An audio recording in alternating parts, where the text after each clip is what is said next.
Welcome back to the Better Way podcast brought to you by RNG Insights Lab. This is a curiosity podcast where we ask, there has to be a better way, right? There just has to be. I'm Zach Coseglia, the co-founder of RNG Insights Lab, and I am joined, as always, by my friend, Chen. Hi, Hui. Hi, Zach. Hello, everyone. How's it going? Pretty good. And I am looking forward to the conversation we're about to have. Absolutely. We are joined today by Danielle Pelfrey Duryea. Danielle, did I pronounce that right? Yeah, you're so close, so close. It's Pelfrey Duryea, but you know what? I answer to almost any pronunciation of it at this point. Well, Hui and I can tell you, as people whose names are often mispronounced, that we feel that. Terrific. Well, Danielle, we often start with an existential question, which is, who are you? A writer, a reader, a teacher, a connection maker, and an adventurer in my professional life. I've done a lot of things over the course of the years, following my interests and passions. I'm a grateful double grad of Georgetown Law, former English teacher, hashtag BU Law Prof, and last but not least, a proud native of the great Commonwealth of Kentucky. Amazing. So much there to dig into. let's start with the present and hashtag BU Law Prof. Tell folks your role at the great Boston University School of Law. I'm a full-time member of the experiential faculty here at BU Law. I'm the faculty advisor to the risk management and compliance concentration.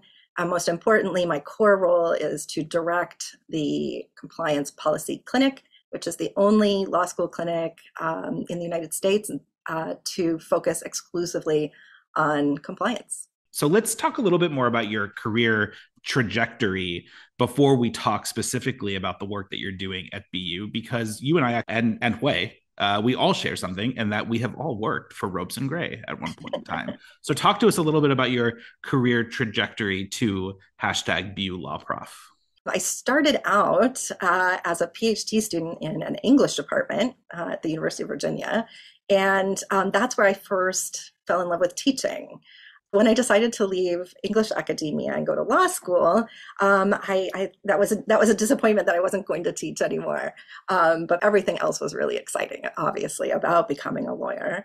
Fast forward a few years, I'm fortunate enough to be an associate at Ropes and Gray, and I spent 5 great years there in the government enforcement practice group, about half on the enforcement defense side and about half in the compliance diagnostic and compliance program development side. Then I realized, I think I want to teach again, and decided to become a clinical teacher and have taught in a variety of law school clinics, taught in the domestic violence clinic at Georgetown for a couple of years, taught a health law clinic for a number of years before landing this incredible opportunity to do something brand new in legal education. So, Danielle, I want to ask you, as someone who went into law after having experienced something else, and what drew you to the government law enforcement and compliance practice? And relatedly, what's the draw for students to come into this area in your experience? Pure happy accident as far as my career is concerned. My very first assignment at Ropes and Gray as a first-year associate was an internal investigation working with Josh Levy. I discovered that I liked reading other people's emails. I was a good snoop, and really enjoyed, in all seriousness, working with Josh, and just kept working on the kind of work Josh was doing. So that is how I first came into compliance. What really caught me about compliance was, first, how much of a public policy dimension it always has. When you're talking about a highly regulated industry, there's a reason for those industries to be highly regulated. It's because they have important social consequences. And so it was intellectually interesting to me to think about, well, how is this industry regulated? Is that a good way to regulate this particular industry? Could we be doing it better? How does it affect, real people when the industry operates on the particular set of incentives and disincentives that it has? The second piece that really caught me about compliance was, of course, the preventive aspect, right? After spending a couple of years defending a couple of matters for the clients, they were stressful, and of course they were expensive, just for us to be working on them, but then expensive in settling them. I started to see like, right, let's help you stay out of these situations if we can, by thinking forward. Let's think proactively instead of reactively. So that's my voyage, right? For students, it's been very interesting to me. When I came here to create the compliance clinic, I wasn't sure what kind of students it would attract. And it has attracted over time, roughly, let's say, sort of two different kinds of students, all of them wonderful. One set of compliance clinic students are people, like me, as a law student, going to large law firms, but don't expect to stay there forever. For whatever reasons, they expect that eventually they will want to go in-house. And so they are thinking about prospective in-house roles that almost by definition are going to have some compliance aspect, even if they're not full-time focused on compliance. The second large segment that we draw from, I think, in the compliance clinic and in the compliance JD program overall here, is a group of students who, under other conditions, might become public interest lawyers, who have strong public interest motivations, justice motivations, but for whatever reason, maybe they're first generation professional students and are not able to rely on family financial support to pay for law school. They don't feel able to take, what we know are woefully underpaid public interest jobs, but they really want to make a difference, and they want to help be part of making the world a better place from inside of large companies. My story is actually very much like yours, which is my connection to compliance was largely happenstance. It was a result of the people I was working with at the time that I was there, filling a need that I didn't even know existed when I was in law school, let alone before. And so I want to talk more about the clinic and the concentration itself, but to see intentionality among law students toward compliance is just a really interesting thing to me. When we were in law school, there was no compliance education, and I wasn't even aware of it as a potential path.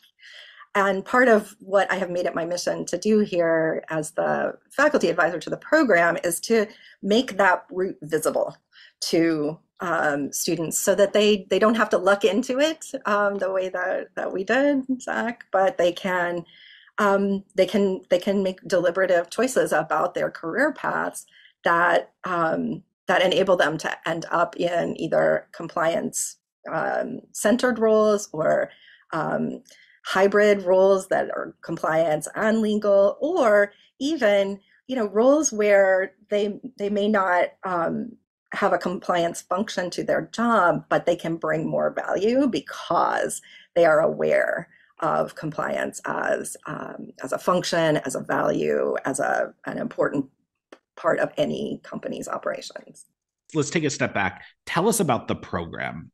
How did it come to be, and what is it today? Yes, absolutely. So the seed for the program came from an alum who just loved his experience at Boston University School of Law and had a pioneering career in compliance before retiring. He, in 2016-17, persuaded our previous dean to create a risk management and compliance concentration for JD students, which is still relatively rare. Many compliance-oriented law school education programs are LLM-oriented or graduate-oriented, not JD. The response to the program was very strong right off the bat. And then the idea was hatched to actually have a deep experiential learning opportunity offered as the capstone, so to speak, of the risk management and compliance program.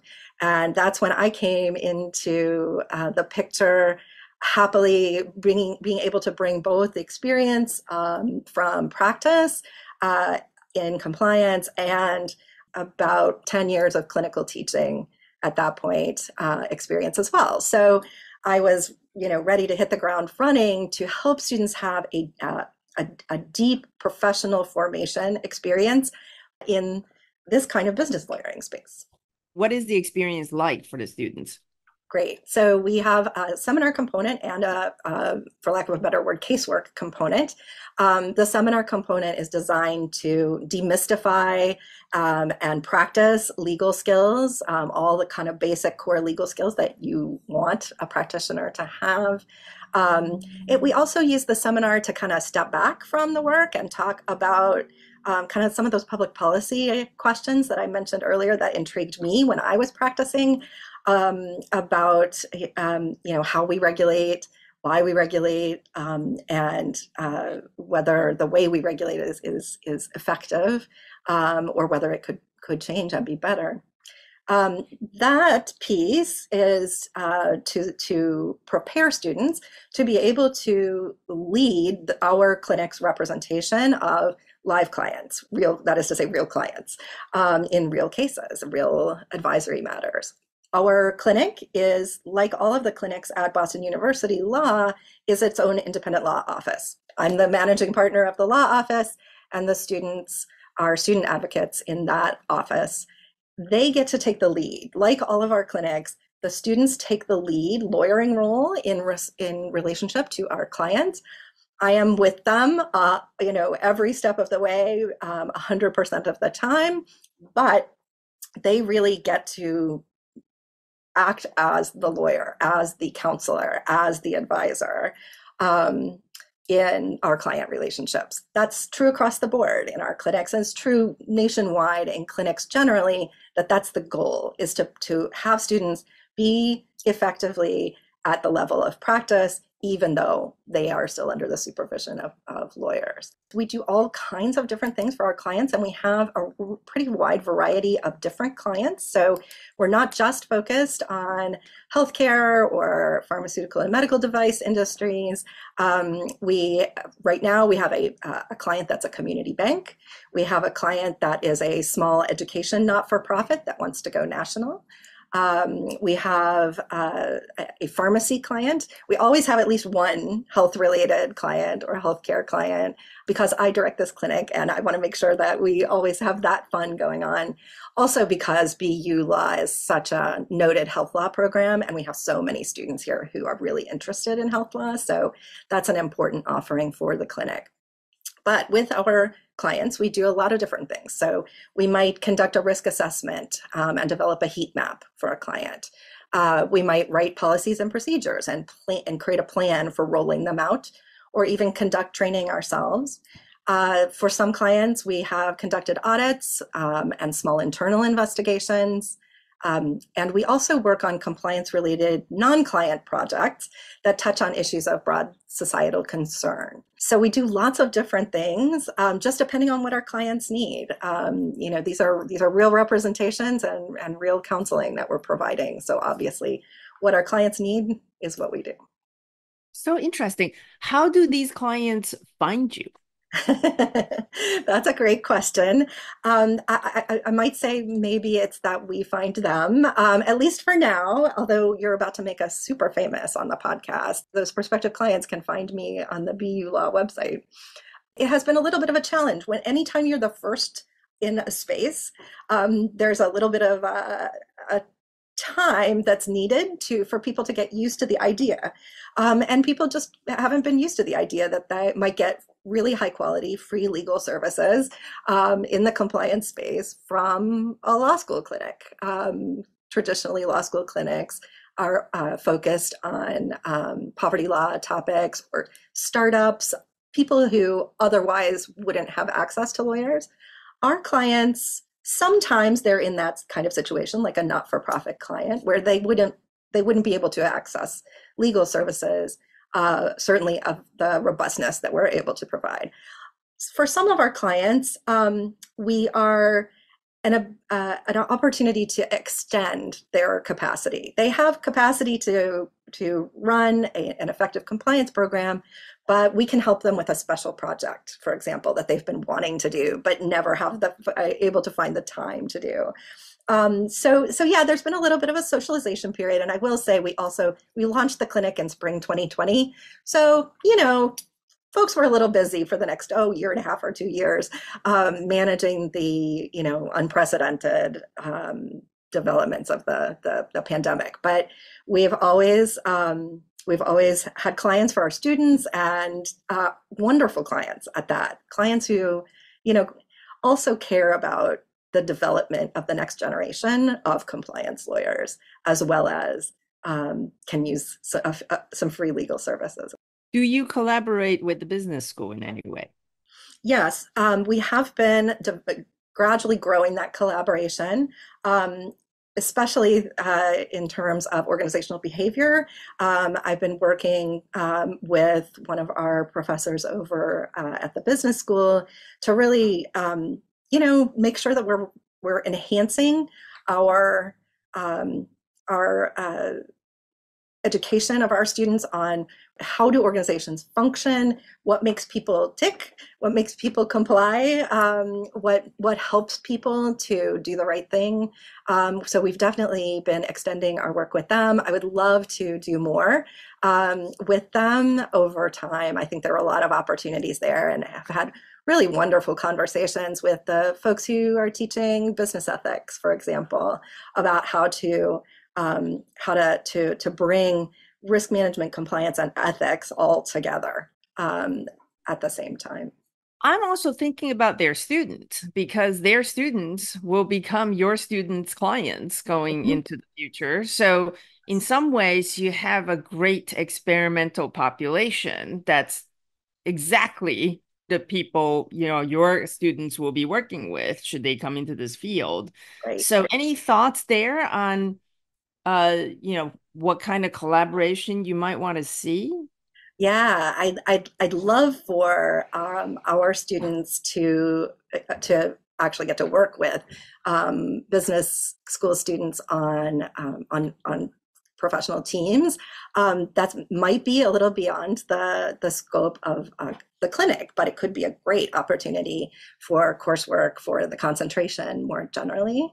What would you like to see? Wait, tell me about what you might imagine our students and business students could get out of working together. Your students working with business students on designing a corporate risk assessment program together. Because a key part of that risk assessment involves deep understanding of the business. And when you're in the field, you want the compliance department to be doing that in conjunction with the business partners and other stakeholders in the company. So just your existing projects like risk assessment, heat mapping, investigations, or even just governance planning. The other area that I think a lot of business students are interested in, entrepreneurship. I also am mindful of having heard very famous whistleblowers in the startup space talk about how they were never trained. I mean, they graduate being a scientist, engineer, whatever. They start working with friends on a groundbreaking technology. Next thing you know, they're seeing problems and they don't know what to do.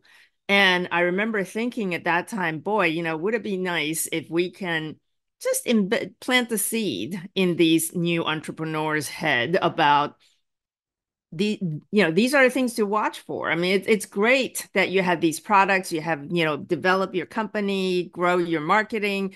But at some point, should problems arise in your startup, what do you do?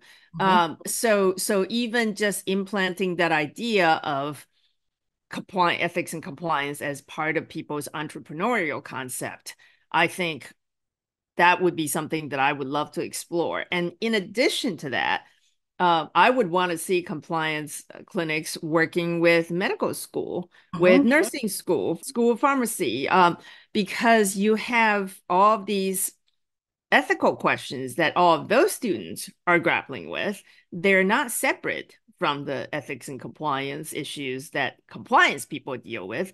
And part of the problem I think we see in the compliance field is a lack of understanding of the or inadequate a lot of times of the business realities, the operational realities, the substantive knowledge of the organizations. And I think this is one of the things that you can start building even when everybody is a student. And that's really the best time because you're all in a learning mode right then, as opposed to now you're a corporate executive, a doctor, administrator. Now you don't want to deal with it because this is a foreign concept that feels like it's something that restrains what you do. But if as you're growing in your profession, in your learning phase, you could be exposed to that. I think it would be a huge benefit to everyone. Absolutely. And hey, I'm going to invite you to come down to BU and co-teach with me this class of law students and business students together. And I love the idea of moving into the medical school and the pharmacy school and all of the health professions as well. I have some experience with that actually, with interprofessional education in the health professions setting and bringing lawyers onto those teams to work collaboratively with healthcare providers in a public interest oriented setting. Law students can be a really helpful adjunct to social workers in supporting, say, low income or vulnerable populations in the healthcare setting.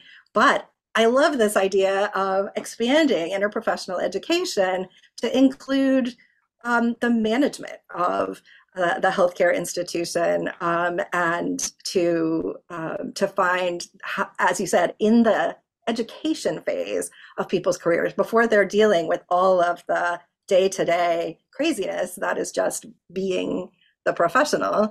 I think all three of us could talk about interdisciplinary professions, multidisciplinary education for many hours of podcast. But to bring it back to the law education, what skills do you think lawyers naturally bring to compliance? I had a mentor at Ropes named Michelle Garvin, a health care attorney who was also trained as a sociologist and before law school. And she used to say, being a lawyer is not rocket science. We're just really, really good readers. And I do think like the ability to read really carefully and to interpret the primary text that is the statute, the regulation, the sub-regulatory guidance, whatever sources of authority need to come into play to provide effective structure to a particular organization's compliance program. I think is incredibly important to be then an effective translator, good communicator of those technical texts to a wide variety of audiences is another key skill. Not every lawyer has been cultivating that skill, and that is certainly one that we work on in the clinic, the compliance clinic here at BU, because I think it's essential if you're going to be in the multidisciplinary profession that is compliance. You have to be able to talk to non-lawyers effectively and communicate with everyone, really. So that's another important skill. The ability to analyze a problem and creatively generate potential solutions and evaluate those solutions is another key skill that I think lawyers can bring to the compliance context. Not that we own any of those things exclusively as lawyers, but they are important in our training as lawyers. and I think useful, incredibly useful in the compliance context. So talk to us a little bit more about the skills that your students walk away with as part of the clinic that maybe they wouldn't find elsewhere in a traditional legal education. And through that, just give us a little bit more about your point of view when it comes to compliance education of lawyers. Yes. So my students are going to come away from the clinic with a number of different skills and capacities that they're not going to be practicing elsewhere in the sort of conventional legal education. One of the aspects of a clinical experience, as opposed to, say, an externship or a classroom experience with compliance, is that students are really engaging in professional formation of their own professional identities. Who do I want to be as a lawyer? What is my lawyering persona? How do I interact with clients? And how do I prioritize their goals, their needs, and help them get there? Those are not really skills that we teach in other settings in law school. So I think that's one part that's really important. Another piece that's really important is learning to learn in clinic, so that the first time that they encounter something new, anything new, new law, new industry, new whatever in practice, it's not the first time that they've had to start from scratch and learn a new industry, learn a new client organization, learn a new area of law. And by practicing that in clinic with one client in one area of substantive law, and one problem to solve or one set of goals to accomplish, they have tools that they can apply to any novel set of demands that might come to them across their careers, as I like to say, as fully fledged lawyers. Some of the other aspects of the compliance clinic that are unique, in addition to our live client live client work or work with real clients on real matters, everyone in the compliance clinic also goes through a 2-month, highly detailed simulation exercise on internal investigation that students take from an anonymous hotline report in a fictional pharmaceutical company all the way to counseling the general counsel of that fictional client. Like I said, it takes about 2 months, so it's very detailed. I have recruited family and friends, including Zach, to play various roles in the simulation exercise so that we can enhance the realism of it. And the students are really, they are able to suspend disbelief pretty quickly, which is wonderful. But it's such a key part of compliance lawyering that we would be way remiss if we were not teaching students. What does an internal investigation look like? How do you plan one? How do you think about it? How do you approach witness interviewing? How do you craft an upjohn warning that you feel comfortable saying, that you feel like is communicating to your witness? How do you take disparate facts and bring them together in a narrative, a story? Here's what happened and here's why. And then how do you sit down and have a counseling conversation with a client? Not tell them, this is what you need to do, but to actually talk with them about what are your priorities? How important is it for the company at this stage in its life to be completely transparent with the government about every potential piece of internal wrongdoing? Or, what's the risk tolerance of the client?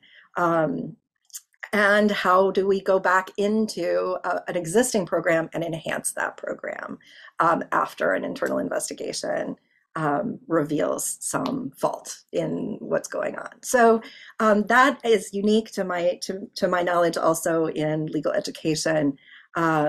And not only are the students enjoying it and having fun, I guess they're snoops just like me at heart, but I'm getting great responses from prospective employers and alums of the law school and other practitioners who are delighted that they might have students who can come in as brand new lawyers and okay, maybe we're not going to put them in charge of of an internal investigation as first year lawyers, but they understand the big picture. They know what the goals are. They understand what an internal investigation means and what the parts and pieces of it are. They're ready to go at a much, much earlier stage, I think. Yeah, and I can just echo that. Last year, I think I played either the role of the CEO or the general counsel, where basically all I had to do was sit in a room and they presented the findings to me, and they were so good. I Oh, mean, thank you. really, 2 months of intense work, and the quality of the readouts was, as someone who led an investigative function at a Fortune 50 company, definitely on par with both what you see from some outside counsel and what you see from some of the in-house investigators. I mean, they did really, really wonderful work. It was great fun to do that. Well, thank you. The podcast listeners can't see it, but I'm both beaming and blushing. That's wonderful to hear, Zach. I really appreciate that. And you've really hit on one of the things that I think is such a reward about my job, but also just such an important piece of intensive experiential teaching for law students, which is that they learn so fast. They grow so quickly from somebody who's been sitting in at a desk in a lecture hall, twice a week for 2 hours, taking notes, into emerging practitioners with professional presence and an ability to function in that role. And that is incredibly rewarding to see. I would imagine. All right. It's now time to get to know you a little bit better, Danielle. So you are now going to be subject to the Better Way questionnaire, which is inspired by the Proust questionnaire, which is inspired by Inside the Actor Studio. There are 9 questions, and I will get us started by asking question number 1. This is a choice of 2 questions. You answer whichever you'd like to. So you can choose between A, if you could wake up tomorrow having gained any one quality or ability, what would it be? Or B, is there a quality about yourself that you're currently working to improve? Okay, so I'm going to answer the first question. If I could wake up tomorrow having gained any one ability, it would be the ability to fly. Danielle, before I ask the second question, would you want to fly as a human being flapping your own wings, or do you want to fly an airplane? Oh, no. I don't want to fly an airplane. I want to be able to experience what a bird experiences. Got it. Sounds great. So I get to ask the second question, which is also a choice of 2 versions. And you referenced earlier to a mentor before. So this is a mentor related question. So you can either answer who is your favorite mentor, or who do you wish you could be mentored by? I mentioned Josh earlier, Josh Levy, and it truly, in private practice, Josh definitely stands out as a great mentor and just a good human.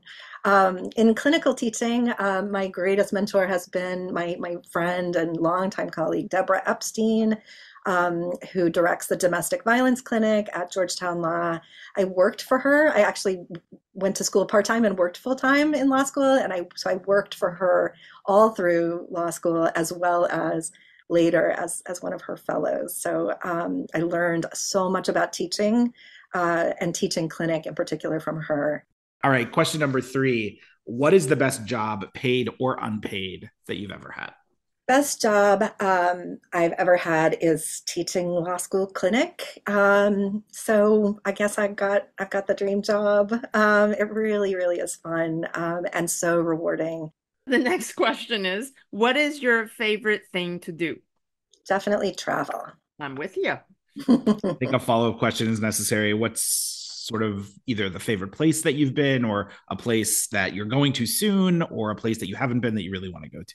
Oh gosh. The last trip that I took before the pandemic was to take my mom to Italy for 3 weeks, and it was a lifetime trip. You know, we'd wanted to do for years and years and years. We visited the ancestral village in the middle of Italy, and just had an amazing trip. All right. Question number 5. What is your favorite place? My favorite place is a little town called Glen Arbor in Michigan, area called Leelanau County. It's on the northwestern part of the Lower Peninsula.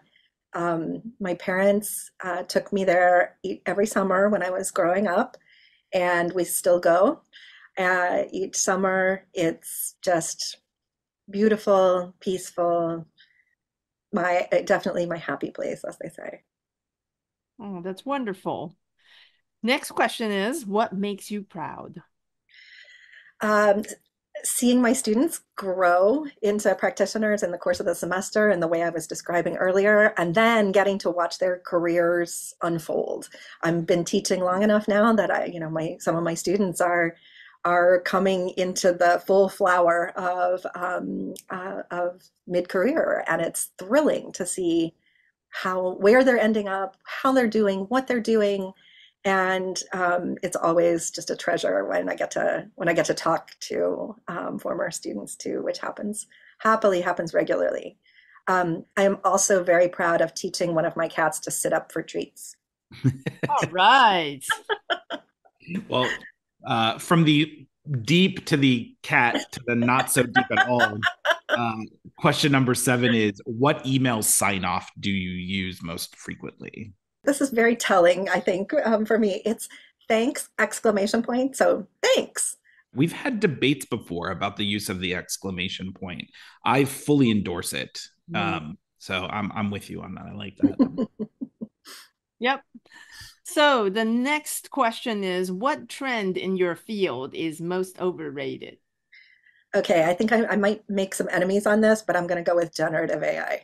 Generative AI has sort of like run across the legal education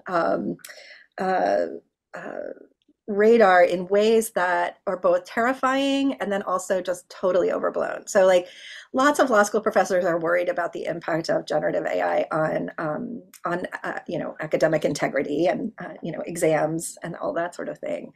That doesn't apply to the way that I teach, because I teach experiential learning. We've developed a policy together about using generative AI in the clinic. And whenever the students think about using it, they usually end up concluding it's not worth it, that the time that it takes to go back and like check the sites that the generative AI is perhaps hallucinating, or to rewrite the draft, is just not worth it. I think it's a glorified template generator at this stage. Fascinating. Well, that is quite the Molotov cocktail to throw at the end of the podcast. You are welcome. The last question is simply, what word would you use to describe your day so far? Brilliant, because I've gotten to speak with you all. This has been such a pleasure, and I am so appreciative of your letting me provide a little window on what we're doing with JD students in legal education to prepare them for the world that they're going to meet, which is a compliance world. Danielle, thank you so much for joining us. This has been a great chat. We'd love to have you back. There's clearly a lot more that we could talk about, but this has been just great. Thank you for sharing your thoughts and your better ways with our listeners. And thank you all for tuning in to the Better Way podcast and exploring all of these better ways with us. For more information about this or anything else that's happening with R&G Insights Lab, please visit our website at www.ropesgray.com/RG Insights Lab. You can also subscribe to this series wherever you regularly listen to podcasts, including on Apple and Spotify. And if you have thoughts about what we talked about today, the work the lab does, or just have ideas for better ways we should explore, please don't hesitate to reach out. We'd love to hear from you.